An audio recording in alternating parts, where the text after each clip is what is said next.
Welcome to Soulful Conversations with Nadjejda. I'm Nadjejda Chapoteau. I'm an empowerment and confidence coach, spiritual teacher, and speaker. I help purpose-driven women coaches find their niche, their method, so they can book their dream clients. And I do so by empowering them and embracing and sharing their authentic selves boldly with the world. Today, I'm really excited to have my guest, who is a fellow coach, Deborah Corbin. She is an educator and heart-based transformation coach. She helps people tap into their true identity by aligning with their true soul purpose and their personal truth. She is a mindset healer and a catalyst for empowerment and change. Thank you for coming today, Deborah. Thank you for being my guest today. Oh, it is my pleasure. Thank you for having me. You're welcome. So, Deborah, I know you and I, which is how it led into you being a guest on my podcast.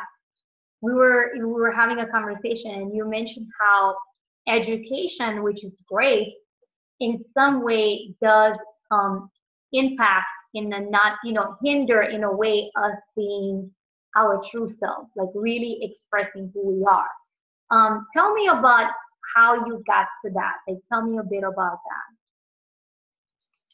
Sure. I've been an educator my entire life. So I started out in early childhood and I taught young children for years and years. And then I moved up the grades to fourth and seventh. And then I was actually a college professor. So I kind of have seen the ages. And what I was really awestruck about was that young children come to school pretty eager and pretty authentic of who they are, very enthusiastic.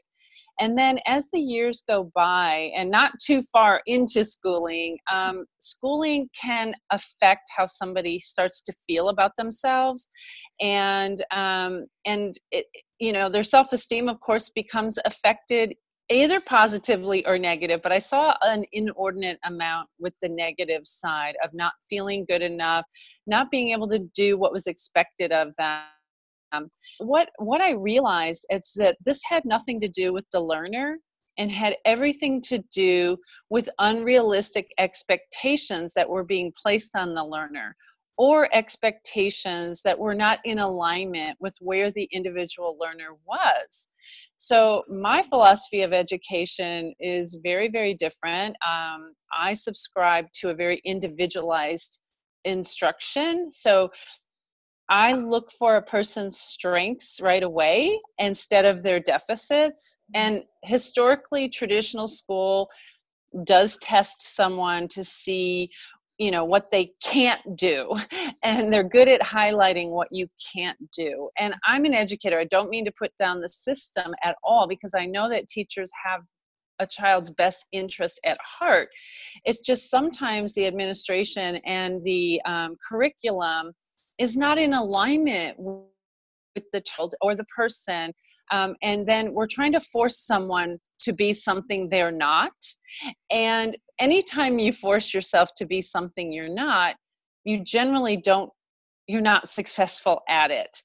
Mm-hmm. And then I would see people's self-esteem getting injured, and they would start developing this idea about themselves that they're not smart or they're not capable, or why should I even try because I'm not going to be able to do well. So a lot of things, we start to develop these paradigms about ourselves, and I see people carrying that through their lifetime, and it affects them as an adult. And these are old things that have happened to them.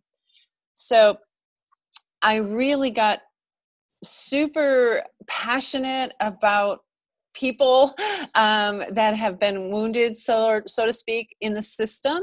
And that kind of led me to the work I do today, coach. Good. Yeah, definitely. And I'm curious, how about you, like on a personal level? Have you it have did you see how in some way it impacted you yourself in your own personal life, like before?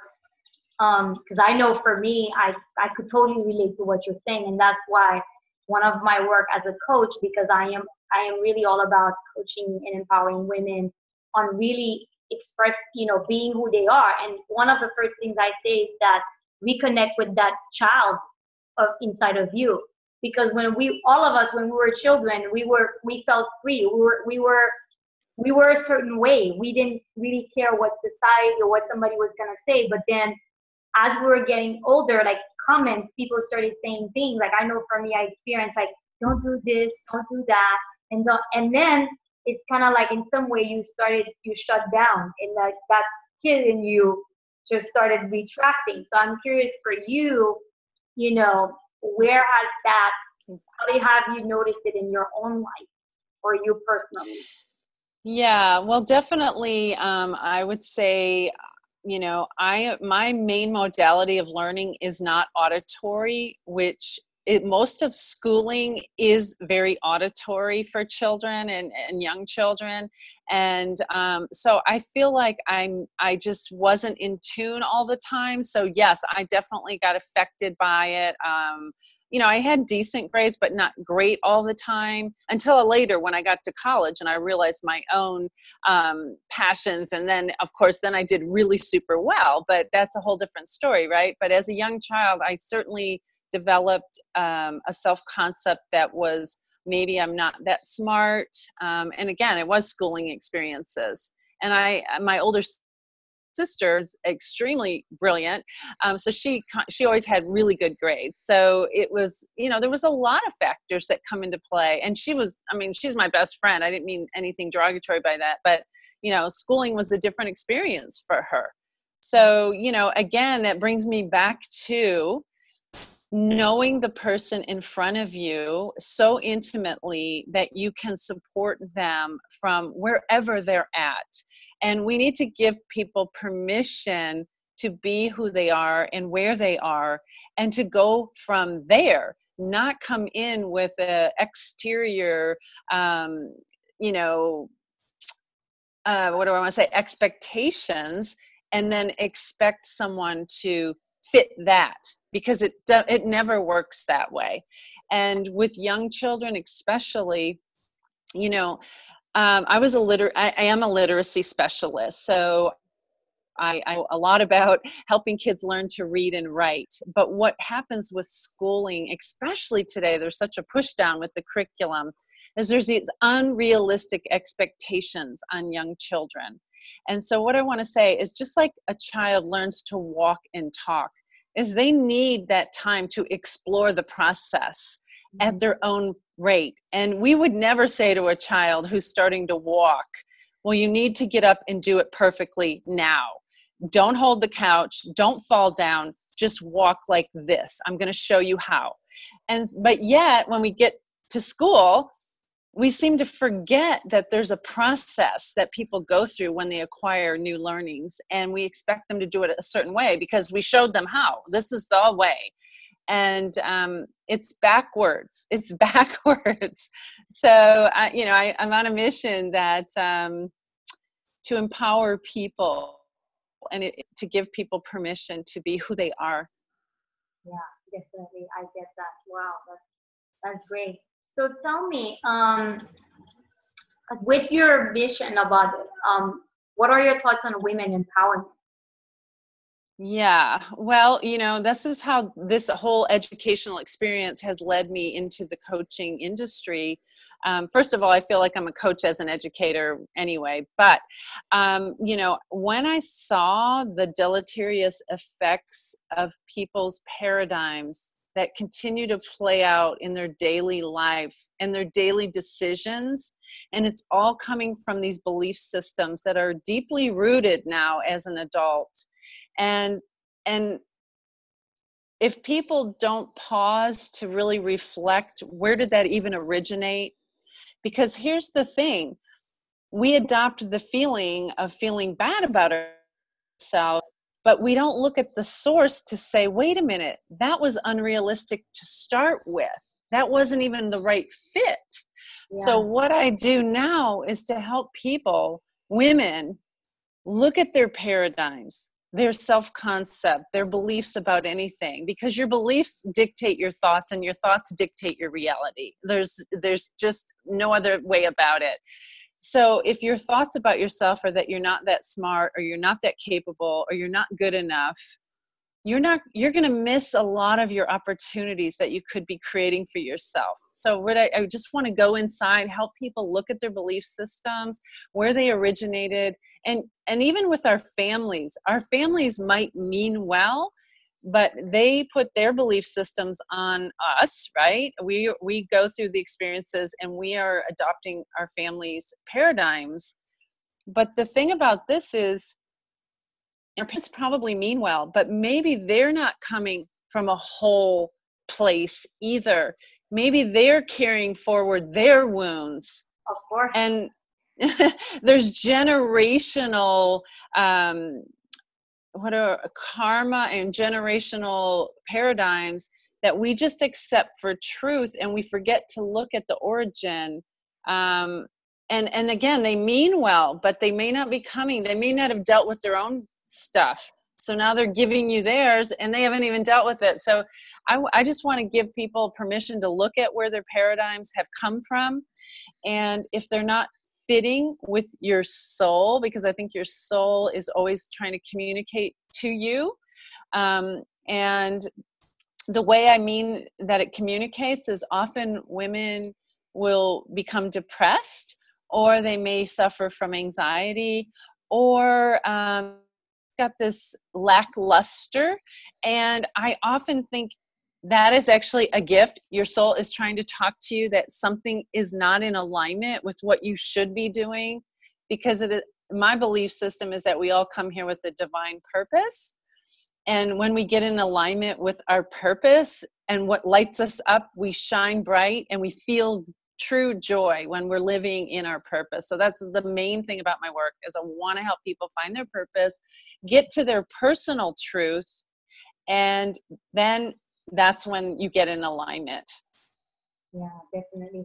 And what would you say? What would you say? Like for you, what does an empowered woman look like? In terms of, and then when I say look like, not look physical, but in terms of how to describe an empowered woman. Right.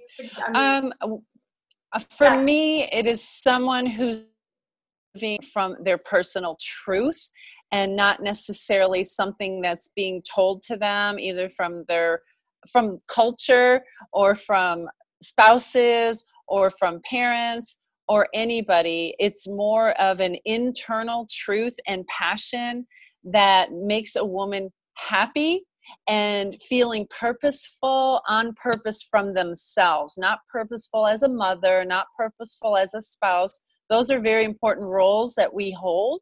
But to me, that is only part of what a woman wants to experience for herself. Yeah. So freedom and emotional freedom is an empowered woman. Yes. Not living in the shackles of some belief system that's holding you down. Mm-hmm, definitely. So for you, so it sounds to me in some way you're saying like the empowered woman is a woman who is living her life fully and living life on her own terms, not based on what. So I love that. So I'm curious for you, how did you get into this coaching path, or educate? Was there something in your life or some journey, something that you had that somehow it led you to becoming a transformation coach? Well, of course, our life stories are definitely what impact us, right? And certainly, as I said earlier, being an educator was part of this process. But personally, for me, I know the process that I had to go through to have a positive outlook on life, and to realize that I am very capable. I grew up, and I love my parents deeply, but my father was a very serious alcoholic. Mm-hmm. And so our whole family was dealing with the dysfunction of this disease. Okay. And but what I want people to know about their story is that as terrible as some stories really are, and I know that there's people go through horrific circumstances, mm-hmm. but in the adversity is where you find your greatest strengths and your greatest purpose. And it's not when you're in the middle of the hurricane that you can see this, but it's almost a stepping outside of it and looking back. So when I look back at the experience I had as a childhood, in childhood, which was happy, but there was a lot, for many, many years, it was almost like a made-for-TV movie of very serious stuff happening. And, and so even as a child, though, I then was in so much, my senses were telling me the reason my father was an alcoholic, the underlying reasons. I knew that my dad as the alcoholic and my dad as the person were two very different people. And that takes empathy to realize that, right? And so I am empathic. That also takes a lot of intuition. So, and I am highly intuitive, a very powerful skill that I use with my clients. So what I'm saying is, in your personal adversity, if we can extract the wisdom out of that and take that forward and empower ourselves, that's what I help women do. So that is what has led me to where I'm at. Seeing, first of all, my mother was a very, very beautiful, talented, very educated, very intelligent. A lot of that did not get used because she was in the process of dealing with the dysfunction of the disease. Mm-hmm. So as a young child, I could see the dichotomy of this strong, beautiful woman also not using her fullest capacity and potential. And I'm not saying I always could intellectualize that as a child, but I did see the duality. And so for me, it's a personal mission to not let women sit in any type of sacrificial role, because when you sacrifice yourself for something else, even in the name of help, it is to your detriment. Yeah. So I want women to understand it's not that we would not help someone we love or hold space for them, but not at the expense of ourselves. And so it's a personal passion of mine not to, I guess, based off of my life story and my personal experiences, that propels me to be so heart-based and wanting to help women step into their potential. Mm-hmm. Because I think so many things can cloud your potential. And if you let it, it'll suck it away. Yes. And you will go to your grave, as terrible as that sounds, having not lived your true purpose, but having lived for something else. And to me, that's intolerable. It's unconscionable. And I'm on a mission. I call it Women Who Rise, a Revolution. And it's really an internal revolution with outward expression of power. And I'm just on a mission to help women rise into their power. But first, I think you have to go through your own internal revolution, look at what's happened, extract the greatness, the wisdom out of any adversity, and know that you have the potential to change your reality if you're not living in a reality that is in alignment with what you are here to do. Yes, definitely. Good. So tell me, what do you stand for in life? In love or life? In life. In life. In life. Yes. I stand for truth. I am a truth seeker and a truth teller.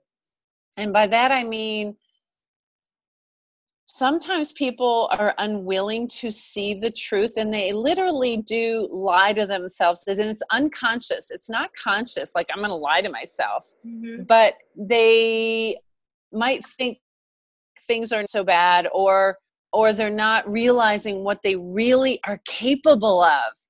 So when you get into your truth and really see what you were here designed to do, and maybe you don't know exactly, but there's something in your soul that speaks to you about, that excites you, that brings you joy. And I believe that is your purpose. So I stand for truth, And of course, authenticity, because whenever we are being authentically ourselves, we feel good. There's no question about it. When we're trying to shove ourselves in a box of any sort or be something we're not, we don't feel good. And our bodies, I'm very much into mind, body, soul work. So I don't just deal with mindset and paradigms, even though that's a big part of my work. I'm very much into health, and we are energetic beings. So we have to address all the Trinity, the mind, body, soul. So I stand for that as well. Perfect. And what do you believe in that? What are your thoughts on life purpose? Do you believe in that? And if you do you have one, and do you mind sharing it with us?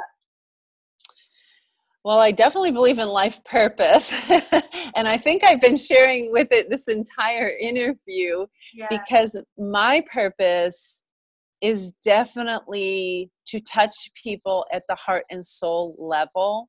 And I've always done this from the time even I was a young girl, but certainly as an educator, I brought a different perspective to education. I looked at the heart of that child when I first started teaching, and I wanted to see them for who they were and then bring that out in them. So that is my purpose, to touch lives at the intimate level and then help them soar. Yeah, I love that. I really love that.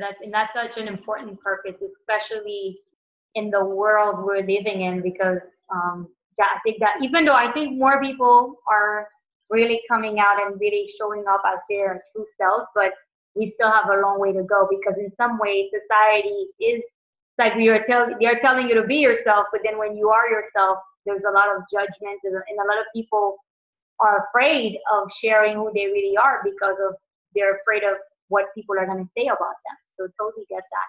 What do you believe the world needs more of? And if it had it, it would make a huge difference, in why?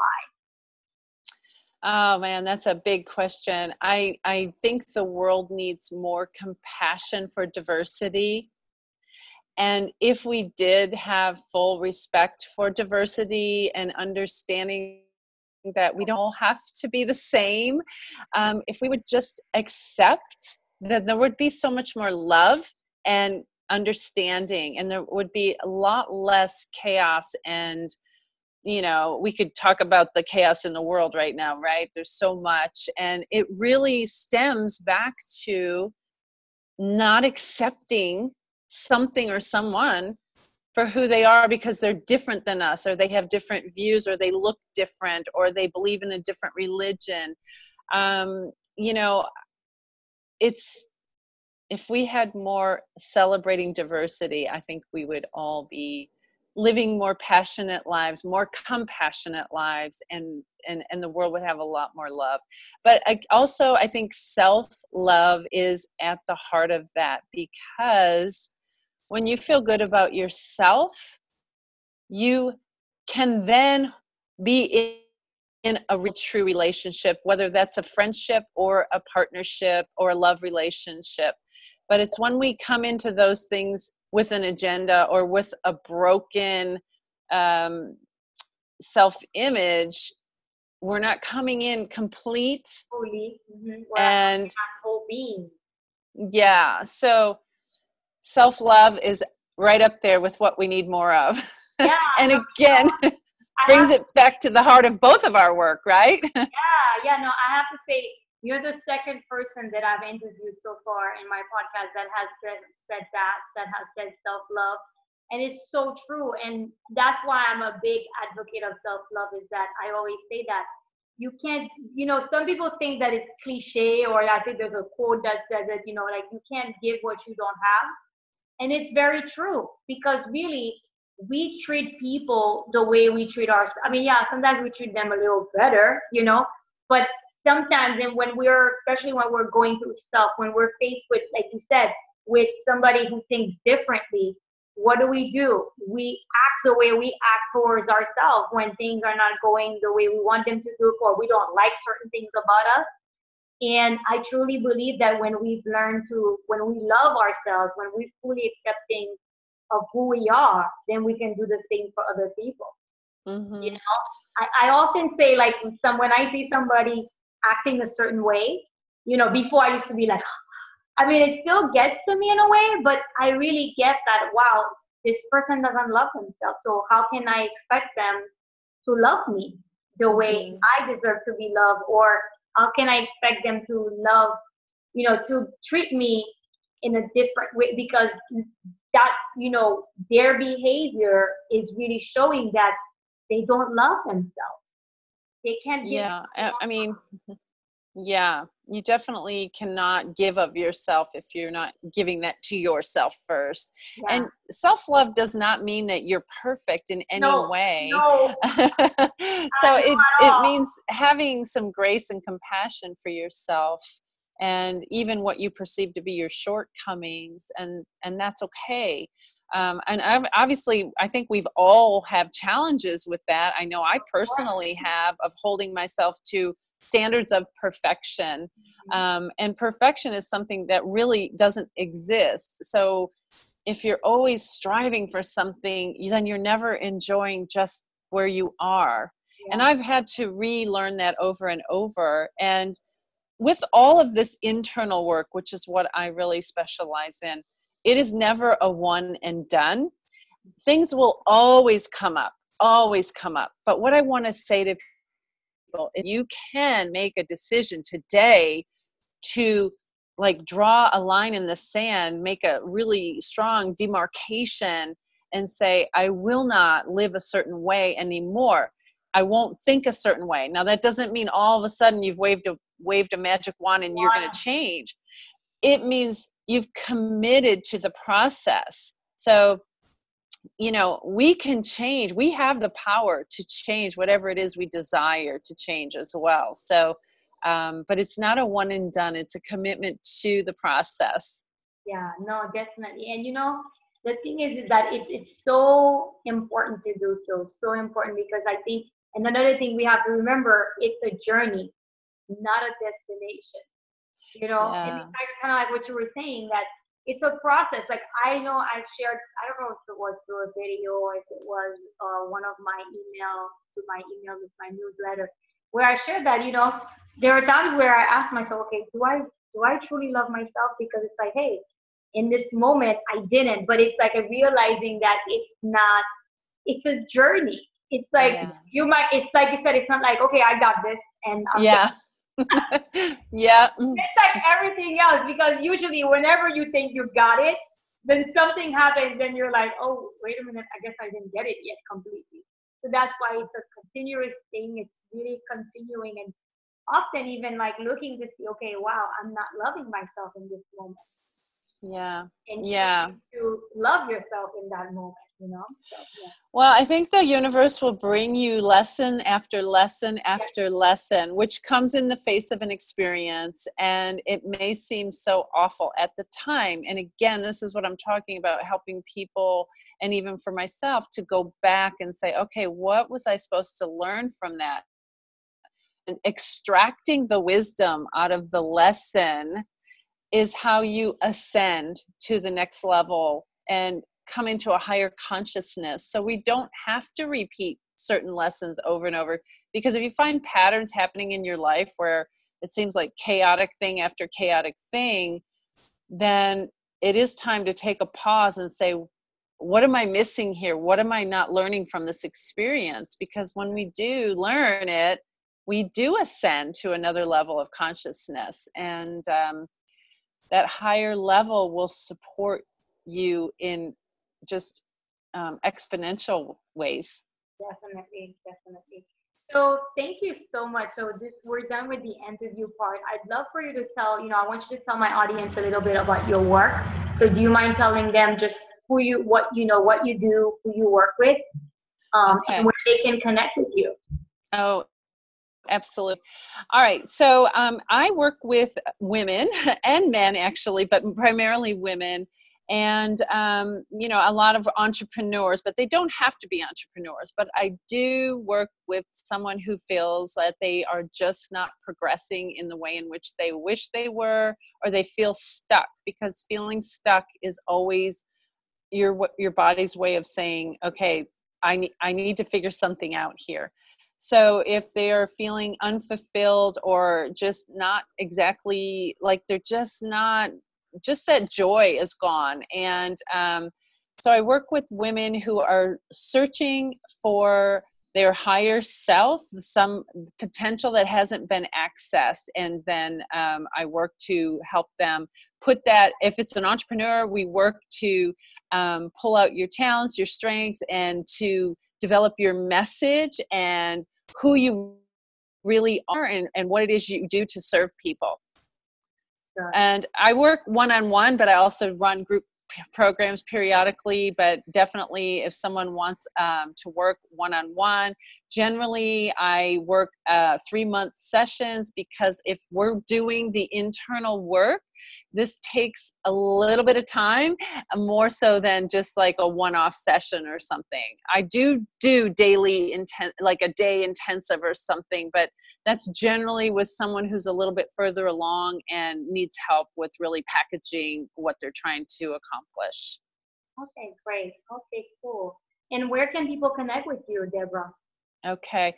As we spoke before we got online, my website is under construction, should be done soon. So for now, through my email, which I believe you're going to be posting. Oh, okay. And so I don't know if you want me to say my email now, or you're going to. And then I'll post it too. Mm-hmm. Okay, so my email is D as in Deborah, Ann, so DANN, Corbin @comcast.net. Okay. And that's really the best way right now until my website is fully functioning. It's being revamped right as we speak, and it should be done very soon. Okay. I have a private group on Facebook also called Carpe Diem, because I believe in seizing the day. So you could find me through that as well. And I think you're going to post the link to that as well. Yes, I will definitely. So great. Okay. Well, thank you so much. And thank you so much, Deborah, for sharing yourself with us. Thank you, everyone, for listening to us. We hope you find value in this. Let us know. You can write a comment in the comment section below the video. All of and below you'll find all the information where you can connect with Deborah. And if you do enjoy this and you want more, you don't want to miss any episodes, and you want more from me, you can connect. You can join my email list, which you can see below. You'll see the box where you can enter your email and your name, and you can get every week when a new episode comes out, you get it in there, and you also get weekly tips and inspiration with me through video or email or blog post. So thanks again. Until next time, have a great one. Thank you again, Deborah. And love and My light. pleasure. Okay, great. Thank you. Thank you. Bye.